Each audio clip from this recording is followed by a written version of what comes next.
Hello, everybody, and welcome. I'm going to do a different style of video for today. I thought it'd be really great to have Nakamura, who covers a lot of RTS games, both console and PC. He's also the founder and what would you call it, CEO or head guy of MetaPlays, as Yeah, you will. founder works. Thanks. Thanks for inviting me, Andy. No Appreciate it. problem. I think because there's been a lot going on with strategy games the last few years, and both of our passions align with console RTS and strategy games in general. So I thought this would be a great time to have you on. You're kind of an expert in this field, and the point I want to kind of hit in this is RTS on console specifically, because I think we both feel that RTS games can kind of thrive on console. What do you think about RTS on a console? So I think there's been several games that have already done this, right? They've been there, done that. They are working, and people are playing them. And there's popular requests in games that don't have a console version yet for them to go there. So what's the part that doesn't really work? I guess is what you're trying to ask me, right? Um, I would say, firstly, it's very difficult to make the port happen, right? Yeah. You got a game to develop, you got extra content to make. You probably have other projects. You're probably worrying about your next game already. And then here come all these gamers, give us console, give us it's not the flick of a switch, right? Right, right. That's the toughest part in my opinion. The second toughest part is crossplay, allowing people across the different platforms to play together. PlayStation, PC, PC being Steam Hmm. and Epic and Microsoft Store, right? If you want everything, that's going to be hard. Crossplay is such a challenge for developers. So I would put the blame on why RTS games aren't being that great on console, not on the gameplay part, not on the controls, not on the UIs, definitely not the controller, because that's largely speaking solved at the actual technical difficulties of making this happen. Yeah, I do think that for the PS2, even in the 360 generation, we saw quite a bit of console RTS releases. Notably, Command and Conquer, I think, thrived Hmm. on 360. Both CNC 3 and Red Alert 3 had, I thought, fantastic releases on the 360 and PS3. Even going back to the PS2 and Xbox, we actually saw a Age of Empires 2 PS2 release, as well as other games like I don't know if did you ever play Goblin Commander? Have you ever heard of that one on I PS2? actually didn't, but what about like StarCraft, the original on the consoles? That was Yeah, something. yeah. I mean, there are some strategy games, StarCraft 64, that are on these consoles. And I think when we got to the Xbox One PS4 generation, it felt like it just kind of suddenly stopped. And I don't know how you kind of perceive this, but I kind of have perceived the last 10 years at least, the strategy genre RTS as a whole kind of struggled. And now we're kind of seeing a more or less a renaissance period in the last few years. Do you think the RTS genre as a whole is struggling, or do you think that's just the console RTS area? Uh, Struggling is difficult to define. So I would say in the last, let's say 7 years, there's been obviously Halo Wars 2, there's been uh, Ancestors Legacy, there's been Iron Harvest. All these games have hit consoles. Stellaris, actually, it's not real time strategy per se, right? It's more like before X, Yeah. but it's still ballpark interest for the group. And all these games have hit consoles, and they're there. Um, can we call them a relatively successful? I mean, they probably made their investment back, right? So, what do you define it as? I don't think they're gonna be MOBA successful, like Dota or League of Legends, right? But what would you define as the benchmark for success? Yeah, to be honest, I don't know if you can even quantify that. I think with the way gamers are today, a lot of gamers want to see the games that they enjoy hit these 5, 10 million copy sales Oh God. numbers. And that's just not the case for RTS, but I don't think that means that these games are struggling per se. I do think just the nature and the complexity of some of these games, that might be a turnoff to some players. Like, for example, Thomas, who did Halo Wars 2 for a while on Team Respawn, one of my best friends, I can't get him to play any other RTS games because it's just a little bit too complicated and it's not aligned with his interest. Hmm. So I do think that kind of has an impact on the genre as a whole, but I don't think that's a negative thing to the genre. It's just what is someone's cup of tea. And I think just by naturally the complexity of these games turns off more gamers. It's just my observation. Yeah, I wouldn't blame them for that. I mean, I've been one of those guys that had to show these games to completely new players, right? And they don't know how to even begin the most basic actions. How do you select the unit? How do you send it somewhere? These are foreign concepts when you're playing a third person game or a first person game, right? You Yeah. don't have to think about any of those. There's also kind of the aspect of, in many games today, you're only controlling your character. Hmm. And when you play an RTS game, you are controlling sometimes hundreds of characters at a time, whether or not there's assists to the actions that you cause. Like, for example, in Age of Empires, you tell a villager to chop a tree, they'll just continuously doing that till either there's no more trees or you tell them to go do something else. But with your military and all these sorts of things, there's a lot of complexity to it, and I think that adds another level of enjoyment. But again, yeah, I can see why that doesn't you know vibe with other players. But we have seen a lot of recent releases that I think have made it more accessible for players. Like Halo Wars, I think is a great example of how to make a complex strategy game simplified and fun at the same time. And Spellforce as well. Are there any upcoming or recent released RTS games that console gamers should keep an eye on? Is there anything that a console RTS player would find enjoyment on? So just want to quickly say that I completely agree that there has been it's an era of streamlining, of reducing the complexity of RTS. I totally agree with that. Even on the PC RTS games, actually. So like the Frost Giant guys, the ex-Blizzard developers who are making their new game called Stormgate, it is. Even they said that they want to reduce the complexity of the macro. Sorry. So there's definitely a trend for that, and Ancestors Legacy, Iron Harvest, they're all like Company of Heroes as well, which don't even have workers. So very much on the difficulty scale of Halo Wars. Now, for upcoming RTSs, this is actually such a hard question. I actually am very grateful that you asked me this one before this discussion because I actually had to look into it. And you know what I found? Absolutely nothing Oh in the no. upcoming section. Uh, so all these games that I've been mentioning throughout so far have already either been to console or the developers have been uh, not really confirming that they want to do that, but they're acknowledging the feedback. Like Age of Empires developers, they said keep it coming. Maybe they'll do it, but not right now. Yeah. And I think there's a whole lot of that going on. And like I said at the beginning, this is a very difficult process, especially if you want people to be able to play together. And when you want people to play together, it's not just about the competitive difference of keyboard and mouse versus controller, right? Even if you can plug a keyboard and mouse into the Xbox, uh, that's not what I'm really about here. But the social experience of being able to connect with your friend on a different platform is key, especially when it comes to the long-term success of a game in terms of keeping a player base. Yeah. Uh, Now, if you don't have that, there's going to be problems, and just connecting all these services to your own is not easy. Yeah, I do think it is critical for an RTS where crossplay is it's vital for the success of that platform.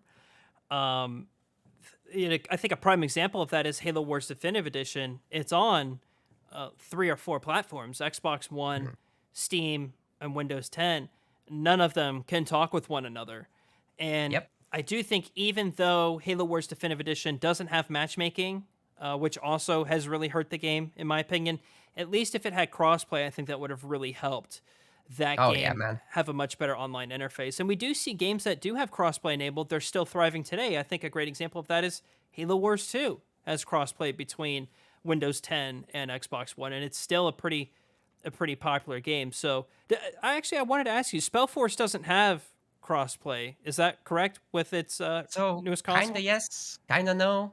There's no crossplay between any off-platform stuff, right? There is Steam versus GOG versus Epic. So these three, I believe, can communicate, but no any of these versus Xbox, no any of these versus uh, PlayStation, no PlayStation versus Xbox. So it's similarly bad to what you're saying about Halo Wars Definitive Edition, but not quite as bad. Yeah. Okay. Um, well, I guess since we were just mentioning Spellforce 3, what are your thoughts on Spellforce 3 and its recent Xbox release? Have you had the chance to play it on Series X or any of the consoles, or if you've not, So have you heard of I'm actually feedback? cheating. I've played it on PC with a controller. Okay. Um, so I know how it feels, minus the performance and the menu changes that have gone in, but basically it's the same game, right? So I do know how it feels. I do think that they've done a really nice job, right? It's essentially almost as smooth as Halo Wars, and the reason that the almost part here is actually a compliment is because this is a port of a PC game. This wasn't made from the ground up for primarily the console, right? So that's a huge accomplishment. I'm sure they could squeeze in some quality of life to make it even better, but this is a good game already on console. So if you're playing on console, I would say just go ahead and get it. Especially if you love Halo Wars, it's actually relatively close in gameplay. Like um, your buildings are your economy. Your workers are just created automatically. You don't have to micro them at all. Uh, they just go in your buildings and do their jobs by themselves. So Yeah. it's basically like you can kill them, but your buildings do the job anyways, like in Halo Wars. Yeah, I was pretty impressed with the visuals as well. It's a beautiful game, and Yeah, to my understanding, Spellforce 3 didn't it come out in like 2018, 2019 on PC, and it's now just had its console release. Is that right? that's right. So the reason for that is, uh, so that was a 2017 release on PC, and they got an expansion in 2019, which also completely revamped the entire game. So the RTS part was thrown out of the window from the original. Okay, and Mm. what you see now is what they did in the first expansion, and there was a second expansion too. So there's a total of 6 races now instead of 3. It's very diverse, more so than I would say Age of Empires 4, even though that game talks a lot about how diverse the factions are, right? But Spellforce is heavily asymmetric. Yeah, yeah, that's cool. So me myself, I haven't played it a whole lot. I've only played like the first 3 or 4 missions, but I really like it. It's kind of reminiscent of maybe something like a Pillars of Eternity or a Divinity, plus like Diablo, a little bit of RTS in there, of course, with the base building. Yeah. But I really love like the skill trees, the individual weapons you can put on your heroes. It's really cool. I thought it was really unique, and I hope that game has some success on console. I've seen a lot of people talking about it on Reddit, saying pick Mhm. this up and I'm enjoying it. So I hope that Yeah, that like you said, those RPG games are pretty similar. But I think when you're playing the RTS part, basically the complete experience, that is more like Warcraft 3, yeah. but much more deep RPG mechanics. Yeah. I just think it was really well done. I don't think, maybe I haven't played enough. It's not a 10 out of 10 blow me away like Halo Wars 1 did, but it is a really great game. And I do think if you're curious, you should, viewers should check it out. And I think it's priced appropriately as well. I think it's only $39.99 in the US. And if you get on Xbox, that comes with both console versions, Xbox One and Series X. So you get a lot for your money there. Well, moving on, we're both kind of content creators. You yourself, you make RTS videos for both your personal channel, and you're the founder of MetaPlays, which covers a wide variety of RTS games. Do you think content creators such as you and I and other content creators in the RTS space are they helping spread the awareness of the RTS genre and expanding its reach to new players? Because in my experience, I've seen a lot of people saying, "Hey, I've never played an RTS game before, but I've watched some Halo Wars videos or Age of Empires videos, and this looks cool." And I picked it up, and I found out I'm really enjoying it. So I just wanted to see if you've had that same experience as well from your viewers. I think this happens a lot more with the smaller games, right? Because everybody knows what StarCraft is, but Halo Wars, I believe, is a bit of an exception to the rule because you're gonna attract a lot of Halo fans, people that play first person shooters. And if they organically try this out, that is gonna be a truly new experience for them. So yes, content creation, uh, and how YouTube and other search algorithms work, I think really go to hand in hand in bringing the genre to new players. Yes. Yeah, I do think you're exactly right. Everyone knows what Apex Legends is. Everyone knows what Fortnite is, Call of Duty is, but not everyone knows what Spellforce is. And I think if content creators really showcase their love of their genre, which, of course, if you're an RTS YouTuber, you definitely do, that can kind of introduce people to a new genre. And I really do think that's why we've seen some indie games in the RTS genre come out as well as continued success. I really don't think they would have made Spellforce 3 on console if it wasn't successful on PC. And it definitely seems like the initial response to the console release is pretty strong. So I just hope that noise kind of vibrates through the industry and we see a little bit more of RTS games on console. That's just my hope. I completely agree. The more the better. And honestly, if there was a more universal solution to just get the games out, like the Unreal Engine, for example, that is a pretty decent example. It has now built-in crossplay, so a developer can go ahead and make a game, and it can speak to other platforms, but it's not really built for RTSs. So this is something that the Frost Giant developers are currently struggling with their Stormgate game. Well, struggling is maybe a strong word. They are very capable. So, um, they're building their own infrastructure for not just the networking, but also the game simulations so that everything runs and paths smoothly. This is stuff that Unreal can't handle by itself. So I think we need an RTS engine that is widely available so that people don't have to invest millions into making basic features that are basically shared, no matter what the IP is that you slap on. Yeah. Yeah, I agree. Um, well, I wanted to ask a little bit about meta plays and your channel as well. Do you think your channels have performed better when you cover console RTS games, or do you find that your audience isn't really particular about which sort of platform that you cover, or are you just pleased that you have viewers that watch RTS content in general? Because I certainly am. I was surprised that there's so many viewers who love watching RTS content. So for the record, I'm doing currently Spellforce free on my personal channel for the most part, with a little bit of other stuff mixed in. I like to do Age of Mythology, and planning to do a little bit of Age of Empires 4 again with the next season coming around. So I'm mostly doing PC based stuff there. But basically, yes, I am pretty happy with how things are going on my personal channel. I had a bit of a hiatus, but uh, the viewers are coming in and they're enjoying the content, so I'll keep making it.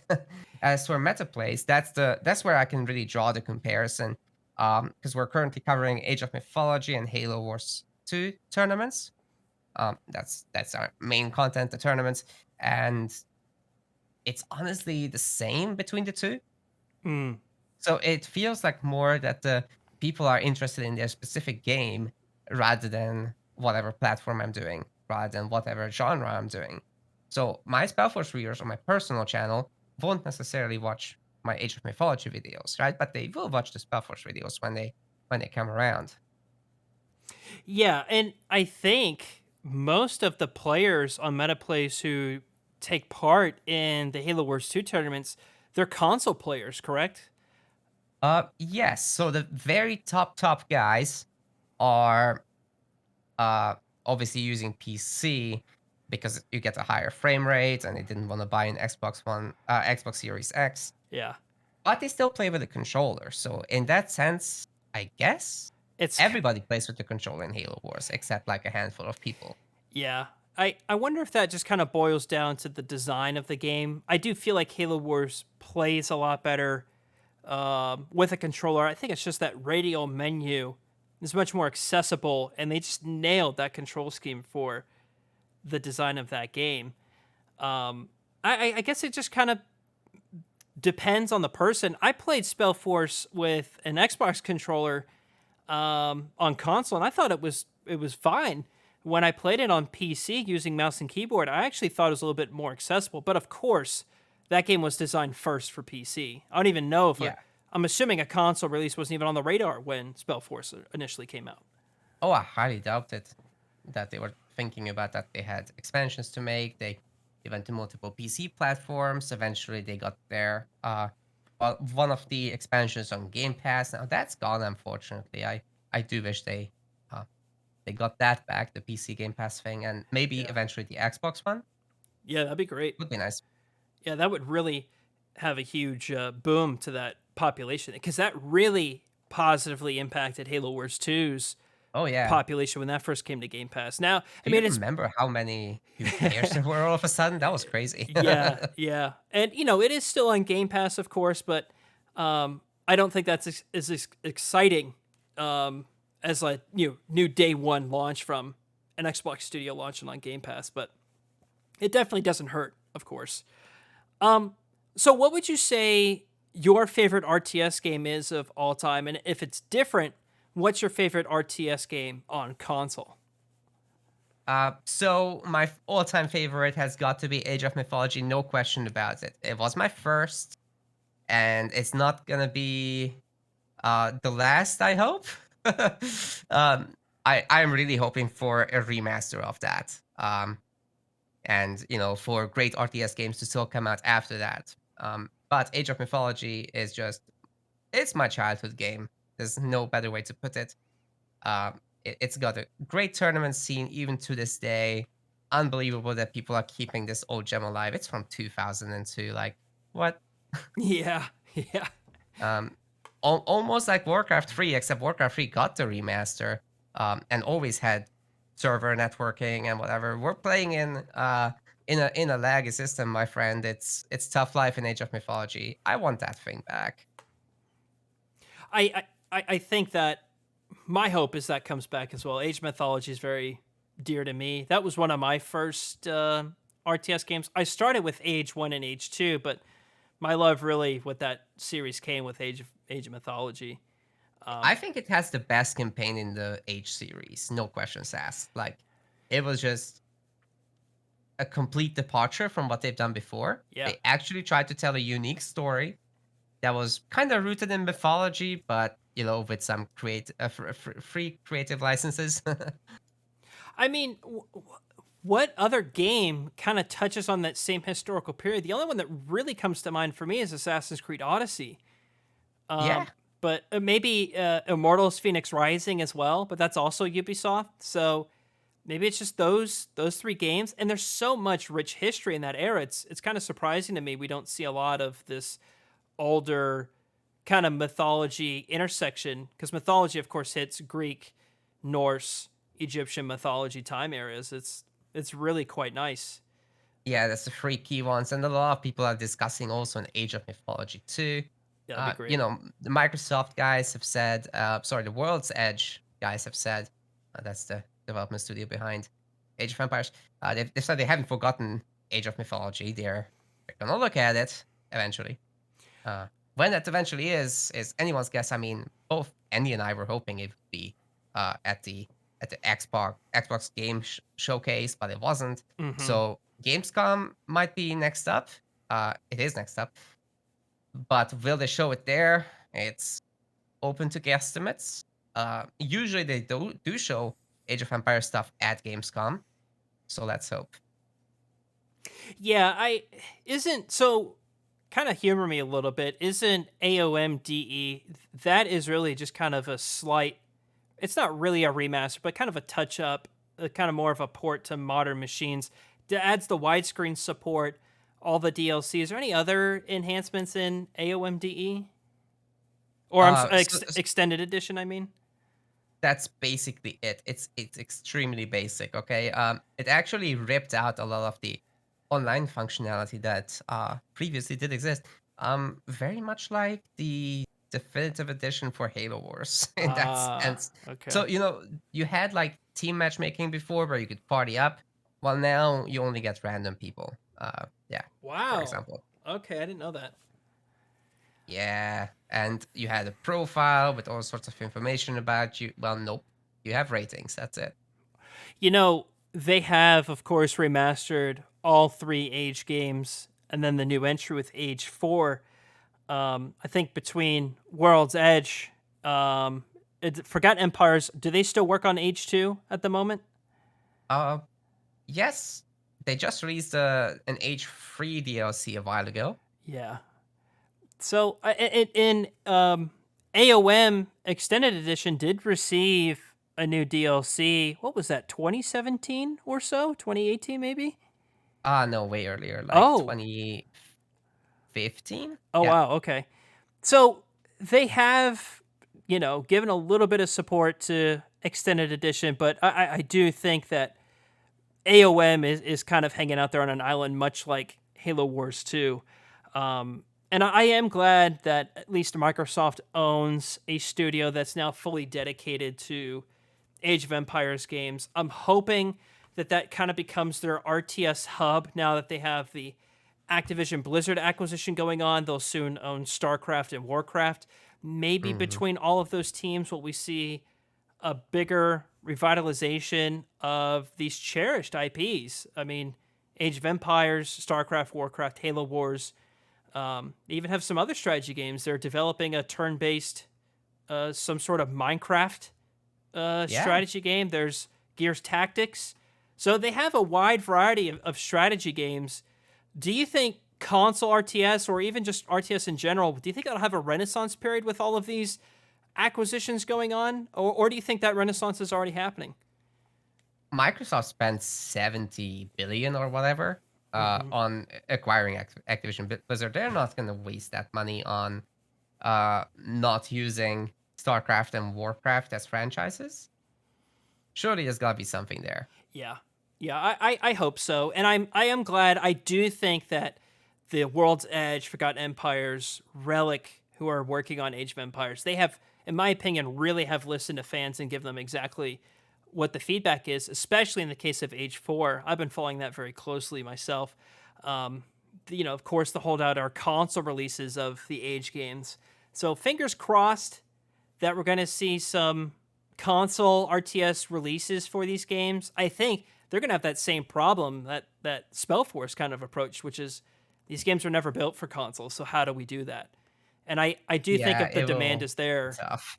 yeah, if the demand is there, I think they'll make it happen. And from what I see on Twitter, the demand seems to be there. But them listening, as Microsoft RTS fans know, getting them to do what you want them to do sometimes can be a little bit of a struggle. But that's another conversation for another time. Well, they do have the Xbox platform. It would make sense for them to use it. Yeah. But um, will they invest into that particular area, or are they going to be happy with everything else that's way easier to port to controllers and the whole console system? I don't know. That's anybody's guess. I do think it kind of comes into the conversation as well as Microsoft and Xbox. They announced that they're going to release all of their games day one on Steam. That is still a relatively new approach for them Hmm. to the Steam platform. I mean, granted that they announced that in somewhere along the lines of 2017 and 2018. I think Halo Wars had just missed that announcement by a few months, if memory serves me. And so there's a large library of older content on Xbox One that's not on Steam. But on Windows 10 PC, games like Gears 4, Halo Wars 2, for a while Halo Wars 1, and I even think Crackdown 3 you can get on Windows 10 but not on Steam. So I just wonder if we'll see them start porting these games over as we've seen Sony port a lot of their games over, but I would just wonder if their priorities align with getting the bigger stuff out for Steam, like Starfield and all the other releases that they have. But I know they're different studios, but who knows, I guess, is really the answer of what the future holds. Here's my personal take, though. Halo Wars 2 Steam when? Yeah, please. Please. Okay, well, I think that's going to do it for this conversation. I'd love to know your thoughts down in the comments. Do you think console RTS is kind of struggling? Do you prefer to play RTS on console or PC? And also tell me your favorites down below. Nakamura, you're a gentleman. Thank you so much for joining me. You can find Nakamura on his personal channel. I'll put a link to that as well. Also, the MetaPlays channel, if you're interested in competitive RTS, they're running tournaments all the time. You can check that out across a wide variety of games. So, Nakamura, thank you so much for your time today. Thank you for having me, Andy. No problem. And goodbye, everyone. Bye-bye.